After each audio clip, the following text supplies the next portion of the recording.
दोस्तों पिछले 2 दिन से एक रिपोर्ट हमारे सामने आ रही है। रिपोर्ट ये है कि ऑप्शंस एंड फ्यूचर्स ट्रेडिंग के अंदर प्रॉफिट्स पे अप टू 30% तक का टैक्स लगाया जा सकता है। अप टू 30%, जरूरी नहीं कि 30% लगेगा, भाई 20% भी, 5-10% कुछ भी हो सकता है, लेकिन अप टू 30% तक की टैक्स की खबर आ रही है। ये दोस्तों अनाउंस हो सकता है आने वाले बजट के अंदर, और ऐसा करना इसलिए जरूरी हो गया गवर्नमेंट के लिए क्योंकि ट्रांजेक्शन्स बहुत ज्यादा हो गई है। अगर हम मार्च 2020 की बात करें, जो ऑप्शंस के कॉन्ट्रैक्ट, ऑप्शन एंड फ्यूचर्स के कॉन्ट्रैक्ट जो ट्रेड होते थे, जो इनका टर्नओवर था वो था 250 लाख करोड़।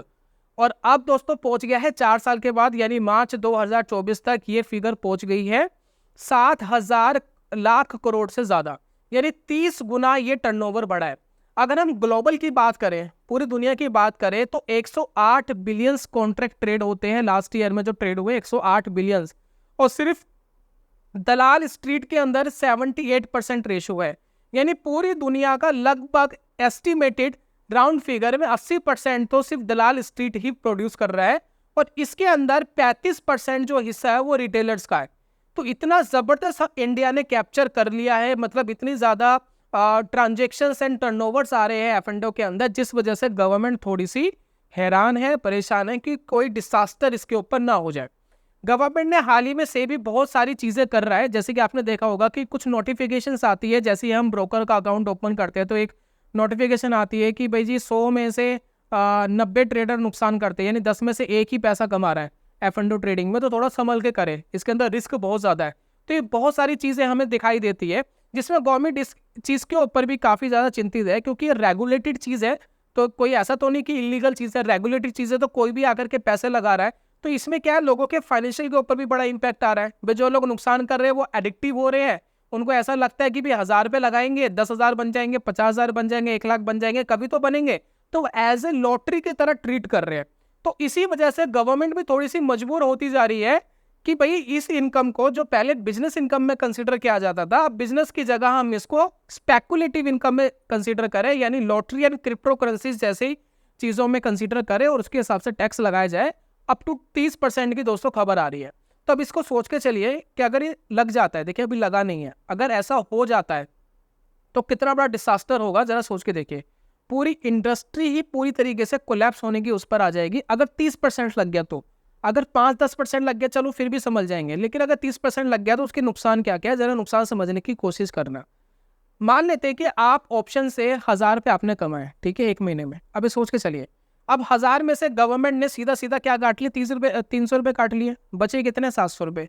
ब्रोकर ने अपना ब्रोकरेज काट लिया, मान लेते 20 रुपये खरीदने का, 20 रुपये बेचने का, वो काट लिया, तो 40 रुपये मान लेते उसके कट गए, बचे कितने, 660 रुपये बचे। फिर ये GST, STT और प्लस ट्रांजेक्शन टैक्सेस, ये भी मान लेते 5-10 रुपये वो कट गए, 650 रुपये बचे। उसके बाद जो 650 रुपये आपने जो कमाए हैं, ठीक है, अभी 650 रुपये आपने कमाए हैं, वो डायरेक्ट आपका एक ट्रेड पे नहीं आए 650, आपको वो 1,000 रुपये का जो प्रॉफिट हुआ है उसके लिए शायद आपने पीछे 1-2 ट्रेड ऐसे लिए हो जो नो प्रॉफिट नो लॉस पे निकले हो, तो वहां भी आपके ब्रोकरेज से टैक्सेस लग गए, तो 100-150 रुपये वहां माइनस कर लो। तो कुल मिलाकर के अगर आपने 1,000 रुपये कमाए तो आपको रो दो करके वो 500 रुपये ही बचना है। तो आप ये देखो कि 1,000 रुपये आप कमा रहे हो, 500 तो ऐसे ही चले जा रहे हैं, ब्रोकरेज से गवर्नमेंट टैक्सेस में चले जाते हैं। तो क्या आप वो काम करोगे?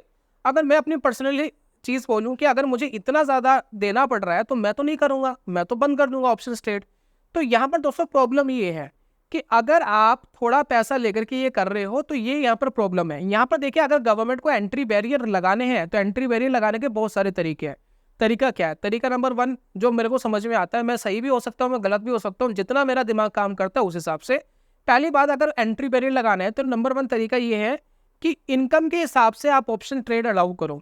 आप देख लो कि भाई कोई अगर साल के 10 लाख कमाता है या 20 लाख कमाता है, उससे ऊपर वाले ही ऑप्शंस में पैसा लगाएंगे, तो एक एंट्री बैरियर क्रिएट हो गया। और ये भी पता लग गया कि जो बंदा पैसे लगा रहा है उसके पास कुछ पैसा है तो वो कुछ पैसे लगा सकता है, उसकी लिमिटेशन लगा दो, भाई इससे ज्यादा ट्रेड नहीं कर सकते, इतना ही ट्रेड करना है, इससे ज्यादा नुकसान नहीं कर सकते, एंट्री बैरियर लग गया। दूसरा, अगर हम एंट्री बैरियर लगाना ही चाहते हैं, जितने भी रिटेलर्स ज्यादातर जो नुकसान करते हैं वो ज्यादातर ऑप्शन बाइंग करते हैं, ठीक है ना। ऑप्शन बाइंग में क्या होता है कि 1,000 रुपये से भी ट्रेड हो जाता है, 200 रुपये से भी ट्रेड हो जाता है, ऑप्शन मिल जाते हैं आउट ऑफ द मनी के, 500, 1,000, 5,000, 10,000 रुपये में ट्रेड मिल जाते हैं। और वो ये सोचते हैं कि भाई कभी तो बढ़ेगा, कभी 2 गुना, 4 गुना, 10 गुना हो गया, 20 गुना हो गया तो पैसे बन गए, कोई बात नहीं, जाने दो। तो उन्होंने क्या है, एक स्पेकुलेटिव चीज तो क्रिएट कर दी, लेकिन इसका एंट्री बैरियर आप कैसे लगा सकते हो? आप ऑप्शंस बाइंग के ऊपर मार्जिन ज्यादा लगा दो, ठीक है, इसके ऊपर विचार कर सकते हो। देखिए ऑप्शन सेलिंग में ऑलरेडी मार्जिन एक लॉट को लेने का 1-1.5 लाख रुपए लगता है, तो ऑप्शंस बाइंग के अंदर आप मार्जिन ज्यादा लगा दो, तो वहां पर थोड़ा सा एंट्री बैरियर क्रिएट हो जाएगा, प्लस इतना ज्यादा नुकसान लोगों को नहीं होगा। तो यहाँ पर बहुत सारी चीजें हैं जो गवर्नमेंट कर सकती है, लेकिन इस तरीके से अगर ये 30% का टैक्स गवर्नमेंट लगा देती है तो काफी डिसास्टर हो जाएगा। क्योंकि अगर मैं अपनी बात करूं कि अगर मैं 25-30% साल का ऑप्शन ट्रेडिंग से कमा रहा हूं, तो उस 25% में से अगर मुझे 7-8% गवर्नमेंट को देने पड़ेंगे तो मेरे पास बचा ही 15%। तो इससे अच्छा मैं इन्वेस्ट ही कर दूं पैसे को लेकर के, मैं क्यों कर रहा हूं? तो यहाँ पर बहुत सारी चीजें गवर्नमेंट को सोचनी पड़ेगी। अगर गवर्नमेंट ऐसा करती है, देखिए मेरे हिसाब से जो मेरा मानना है कि 30% टैक्स नहीं होना चाहिए, मेरे हिसाब से नहीं होगा, मेरा ऐसा मानना है कि नहीं होना चाहिए और ना होगा। थोड़ा लग सकता है या कुछ मार्जिन से ऊपर नीचे हो सकता है, लेकिन अगर ऐसा होता है तो मैं पर्सनली ऑप्शन ट्रेडिंग शायद छोड़ दूंगा, पर्सनली मैं नहीं करूंगा, क्योंकि यहाँ से काम करना, पैसे कमाना ऑलरेडी ही बड़ा मुश्किल है। और अगर गवर्नमेंट इसको स्पेकुलेशन कहते हैं, गवर्नमेंट कहती है जी स्पेकुलेशन क्रिएट हो रही है, स्पेकुलेशन क्रिएट हो रही है, तो ऐसी स्पेकुलेशन तो हर फील्ड में है। क्या बिजनेस के अंदर स्पेकुलेशन नहीं है? भाई 100 बिजनेसेस खोल रहे हैं, 90 कोलैप्स हो जाते हैं। जो बच्चा सीए कर रहा है, जो सीए की एजुकेशन ले रहा है, क्या उसके अंदर स्पेकुलेशन नहीं है? 10%, 8-10% ही तो सक्सेस हो पाते हैं, बाकी सारे कोलैप्स हो जाते हैं। उन्होंने 4-5 साल अपनी लाइफ के खराब कर लिए, पैसे भी लगाया ना एजुकेशन में, कोचिंग भी ली, सब कुछ लगाया। तो स्पेकुलेशन तो इस तरीके की हर चीज में है, लेकिन ऑप्शंस ट्रेडिंग को सिर्फ स्पेकुलेशन ना गिना जाए, क्योंकि यहाँ पर हैजिंग भी होती है। यहाँ पर लोग इंश्योरेंस की तरह भी ऑप्शंस को ट्रेड करते हैं। तो यहाँ पर आप अगर हैजिंग के ऊपर टैक्स फ्री करो, चलिए एक तरफ अगर हम मान भी लेते हैं कि ऑप्शन ट्रेड स्पेकुलेशन का काम कर रही है, यहाँ पर अननेसेसरी ऊपर नीचे मार्केट हो रहा है, तो मुझे एक चीज बताइए कि जो हर दिन की एक्सपायरी एक्सचेंज ने लॉन्च कर दी है कि भाई हर दिन एक्सपायरी होगी, हर दिन एक्सपायरी वाला ट्रेड करो, ये करो, तो ऑलरेडी एक्सचेंज भी चाहता है लोग ज्यादा से ज्यादा ट्रेड करें। क्या आपने उसके ऊपर रोक लगाई? आपने उसके ऊपर रोक नहीं लगाई। ये सारी एक्सपायरी आप एक ही दिन कर देते, आप थर्सडे वाले दिन ही सारी एक्सपायरी कर देते। अलग अलग दिन पे एक्सपायरीज क्यों करी? मंडे, ट्यूसडे, वेडनेसडे, इसलिए तो करी कि लोग ज्यादा से ज्यादा ट्रेड करें एक्सपायरी वाले और ट्रेड करके पैसा कमाने की कोशिश करें। तो यहाँ पर एक्सचेंज तो एक तरफ ये काम कर रहा है कि भाई इसको प्रमोट कर रहा है, बीएससी भी आ गया ऑप्शंस के अंदर, उसने भी अपने अलग अलग लॉन्चेस कर दिए, उन्होंने भी अपनी अपनी अलग अलग एक्सपायरी लॉन्च कर दी। तो एक तरफ तो एक्सचेंज क्या कर रहा है, वो अलग अलग एक्सपायरी लॉन्च कर रहा है, भाई मंडे को भी ट्रेड कर लो, ट्यूसडे को भी एक्सपायरी है, वेडनेसडे को भी है। वीकली एक्सपायरी जब आपने शुरू करी तब आपको नहीं लग रहा था कि स्पेकुलेशन होगी? जब पहले वीकली एक्सपायरी नहीं हुआ करती थी, पहले सिर्फ मंथली एक्सपायरी हुआ करती थी, तो ऑलरेडी ट्रेड्स कम हुआ करते थे। तो यहाँ पर सिर्फ गवर्नमेंट का भी हाथ है। यहाँ पर अगर हम ऑप्शंस ट्रेड को प्रमोट या फ्यूचर्स ट्रेड को प्रमोट करने की बात कर रहे हैं, तो यहाँ पर क्या गवर्नमेंट का हाथ नहीं है? यहाँ पर गवर्नमेंट का हाथ है। यहाँ पर अलग अलग ऑप्शंस यहाँ पैदा कर दिए कि भाई यहाँ ट्रेड कर लो, यहाँ ट्रेड कर लो, हर दिन की एक्सपायरी ले लो। तो स्पेकुलेशन तो खुद क्रिएट हो गई। अगर हम बात कर रहे हैं बाकी चीजों की, स्पेकुलेटिव चीजों से ही अगर प्रॉब्लम है, चलिए मान लेते हैं स्पेकुलेटिव चीजों से प्रॉब्लम है गवर्नमेंट को, तो यहाँ दोस्तों मेरा कंसर्न पता है क्या है? यहाँ दोस्तों मेरा कंसर्न ये है कि अभी कुछ साल पहले long term capital gain tax लगाया गया था 10% का। वो क्या स्पेकुलेशन थी? वो तो स्पेकुलेशन नहीं थी, तो उस पर 10% क्यों लगाया गया? अगर आप किसी बिजनेस से ऑलरेडी टैक्स ले रहे हो, मान लेते रिलायंस है, रिलायंस अपना प्रॉपर टैक्स दे रहा है, ठीक है, वो इनकम टैक्स दे रहा है, जीएसटी दे रहा है, सब कुछ दे रहा है रिलायंस, और हमने उसका शेयर खरीदा हुआ है, वो टैक्स ऑलरेडी दे रहा है, उसकी स्टेटमेंट में से टैक्स कट रहा है। टैक्स कटने के बाद उसको जो इनकम बचती है, तब जाकर के हम नेट इनकम कंसीडर करते हैं कि भाई ये इनके पास बचा।